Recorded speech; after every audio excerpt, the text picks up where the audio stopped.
नमस्कार, career launcher के daily bulletin में आप सभी का स्वागत है। मैं प्रीति सागर आज चर्चा करूंगी मार्स के ऊपर। तो मार्स क्या है? ये स्पेस नहीं है, ये हम स्पेस की बात नहीं कर रहे, लेकिन हम मीथेन सिस्टम की बात करें। Methane alert response system. तो क्या है ये मीथेन अलर्ट रिस्पांस सिस्टम, कहाँ से आया है, इसके बारे में हम एक एक करके चर्चा करेंगे। तो अभी हाल ही में COP27 हुआ था। कहाँ पर हुआ था? ये हुआ था इजिप्ट में। एक जगह है शाम अल शेख, वहाँ पर इस सेंटर को चूज़ किया गया और वहाँ पर COP27 मतलब कॉन्फ्रेंस ऑफ पार्टीज़ 27 हुआ। अब आपको पता होगा कि कॉन्फ्रेंस ऑफ पार्टीज़ जो है वो क्या होती है। वो बेसिकली वो सभी जितने भी मेंबर कंट्रीज़ है UNFCCC United National Framework for climate Change, conference for climate change. So इसमें जितने भी मेंबर्स हैं वो पार्टिसिपेट करते हैं और हर साल क्लाइमेट चेंज के ऊपर कुछ चर्चाएँ होती हैं, कुछ इन्फोर्समेंट्स होती हैं कि हर एक कंट्री को कुछ ना कुछ कॉन्ट्रीब्यूट करना है ताकि हम क्लाइमेट को सेव कर सके। तो इस बारी क्या हुआ, इस बारी जितने भी कंट्रीज जो मेंबर कंट्रीज थी वो लोग मिले COP27 में, तो उन्होंने कुछ बहुत ही महत्वपूर्ण जो जानकारियां थी वो साझा की। इसके साथ साथ एक नया एक अलर्ट सिस्टम वो लोग लेकर के आए जिसको हम बोलते हैं Mars, methane alert response system. तो इस पर अगर हम बात करें तो आखिर ये मीथेन क्या है? अब देखो क्या होता है कि इंडिया में एग्रीकल्चर है, लाइफ स्टॉक है, इस वजह से मीथेन का उत्सर्जन होता है। या हम बाकी कंट्रीज़ की भी बात करें तो रूरल डेवलपमेंट है, रूरल इकोनॉमी है, तो वहाँ पर आपको मीथेन दिखेगा। अगर इंडस्ट्रीज़ भी हैं तो भी उसमें मीथेन का उत्सर्जन होता है। तो अब इसके लिए क्या है, मीथेन जो कि CH4 केमिकल फार्मूला है इसका।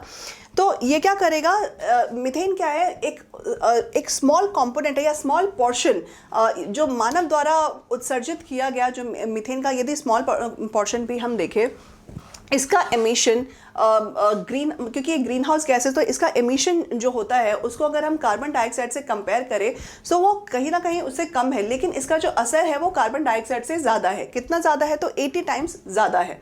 मतलब यदि कार्बन डाइऑक्साइड का उत्सर्जन कम हो रहा है मीथेन के कंपैरिजन में, फिर भी जो उसका असर है वो अधिक होगा। और मीथेन क्योंकि कम उसका उत्सर्जन हो रहा है, लेकिन कार्बन डाइऑक्साइड से अगर उसकी क्वांटिटी यदि कम भी है तो भी 80 गुना ज़्यादा इसका असर हमें देखने को मिलता है। इसके साथ साथ जो मार्स जो कि रिस्पांस सिस्टम है, मीथेन अलर्ट रिस्पांस सिस्टम, ये क्या करेगा, ये ग्लोबल एफर्ट के तहत काम कर, मतलब ये ग्लोबल एफर्ट हुआ, जितने भी मेंबर कंट्रीज है वो सभी इसमें कुछ ना कुछ अपना योगदान देंगे। तो ये क्या करेगा, जो क्लाइमेट चेंज है किसकी वजह से, ग्लोबल वार्मिंग गैसेज हैं या ग्रीन हाउस गैसेज है, उसकी वजह से जो ग्लोबल टेम्परेचर बढ़ रहा है या क्लाइमेट चेंज हो रहा है, उसमें जितने भी मेंबर्स हैं या ग्लोबल एफर्ट पे मार्स सबके कामों को देखेगा और कोई ना कोई रिस्पॉन्स, जो भी स्टेक होल्डर्स हैं वो लोग इस पर कुछ ना कुछ रिस्पॉन्ड करेंगे।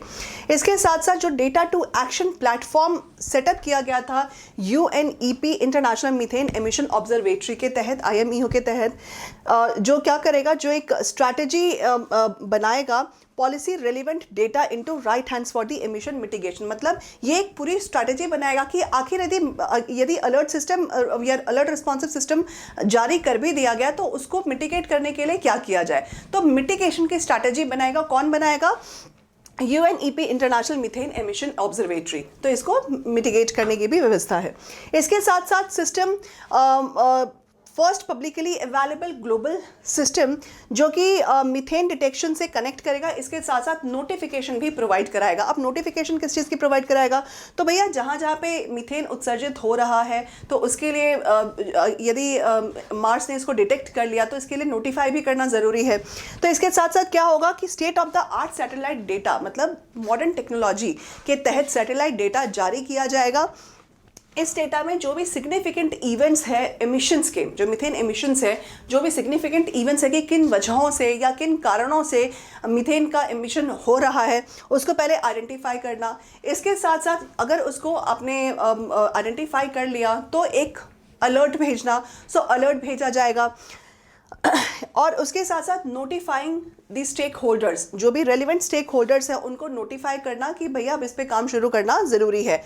और इसके साथ साथ support and track mitigation process, कि मिटिगेशन प्रोसेस को सपोर्ट भी करो और उसको ट्रैक भी करना है कि आखिर काम कहाँ तक पहुँचा है। तो ये पूरी तरीके से एक होलिस्टिक डेवलपमेंट के तहत काम करेगा कि उसको पहले आप उसको पहले देखो कि कहाँ पर हो रहा है, उसको आइडेंटिफाई करो, फिर नोटिफाई करो, फिर उस पर मिटिगेशन प्रोसेस को लागू करो। तो इस तरीके से पूरा ये मार्स हमारा काम करने वाला है, जिसकी घोषणा COP27 में की गई थी। तो इस आर्टिकल में बस इतना ही। तब तक के लिए धन्यवाद। नमस्कार।